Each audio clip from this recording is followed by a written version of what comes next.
माँ बाप की कब्र की जियारत की निशान है। क्या है? आका फरमाते हैं जो अपने माँ बाप की कब्र की जियारत के लिए जुमा के दिन या जुमेरात के दिन जाता है, उसके मरने के बाद फरिश्ते उसकी कब्र की जियारत के लिए आते हैं। हमारे यहाँ कब्रों की, कब्र का मकाम ऐसे जिंदे की जैसी ताजीम है, हमारे कब्र की भी वैसी ताजीम। लेकिन लोगों को क्या कहे, जिंदों का भी एहतराम किया, कब्रों का भी। मज़ारात पर तो ऐसे उड़ादुड़ी गिरते हैं कि जिसकी कोई हद नहीं। कोई झुक रहा है, कोई वहां नारियल फोड़ रहा है, कोई वहां घोड़े चढ़ा रहा है, कोई वहां पता नहीं क्या क्या कर रहा है। मज़ारात का भी तकद्दुस पामाल। हमारे यहाँ नारियल का क्या ताल्लुक है? नारियल का हमारे मजहब से क्या ताल्लुक है बताइए? हमारे यहाँ फूल चढ़ाने की रिवायत है। ये कपड़े के घोड़े, चांदी के घोड़े, हमारे मजहब में इसका क्या था? कौन चढ़ाता है आपको सब पता है। वलियों के मज़ारात को बुतखाने से मुशाबहत मत करो। वहां रसूलुल्लाह जैसे जाते थे, ओहद के शोहदा के मज़ार पे सैयदा फातिमा भी जाती थी, वो लोग जैसे जाते थे वैसे जाओ। वहां घोड़े लेकर, जोड़े लेकर जाने की जरूरत, हाँ मुजावरों को नजराना तो अच्छी बात है, नजर पेश करो, उनको दो, लेकिन ये घोड़े चांदी के, कपड़े के, नारियल वारियल, ये सब क्या है?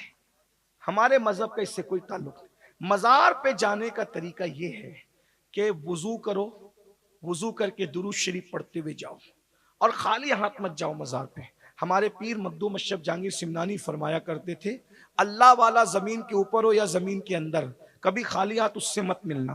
तू खाली हाथ नहीं जाएगा, खाली हाथ वापस भी नहीं आएगा। इसलिए इत्र लेके जाओ, खुशबू लेके जाओ, फूल लेके जाओ, चादर लेके जाओ, अच्छी बात है, खाना लेके जाओ, अच्छी बात है। लेकिन ये जो चीजें जो शिर्क की तरफ इशारा करती है, अब कुछ लोगों को बुरा भी लगेगा, लेकिन मुझसे लोग बहुत नाराज रहते हैं, लेकिन मैं उसकी परवाह इसलिए नहीं करता हूं कि दुनिया नाराज रहे चलेगा, यार नाराज नहीं होना चाहिए। आपने हम पे एतमाद किया है, सच्ची बात आपको बता दें, फिर कब्रों पे भी जाओ ना तो वहां सजदा मत करो। कब्रों पे सजदा करना हराम है।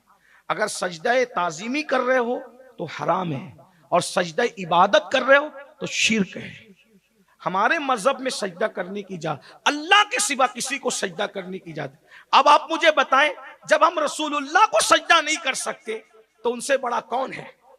बताओ। जब नबी को सजदा करने की इजाजत नहीं है तो अब कौन बचा है? हम नबी को सबसे ज्यादा मानते हैं और पूरी कायनात में सबसे अफजल मानकर भी जब कलमा कर पढ़ते तो क्या कहते हैं? मुहम्मदन अब्दुहु व रसूलु। मोहम्मद अल्लाह के बंदे खास है, वो सब कुछ होकर भी अल्लाह के बंदे हैं। लेकिन मेरे और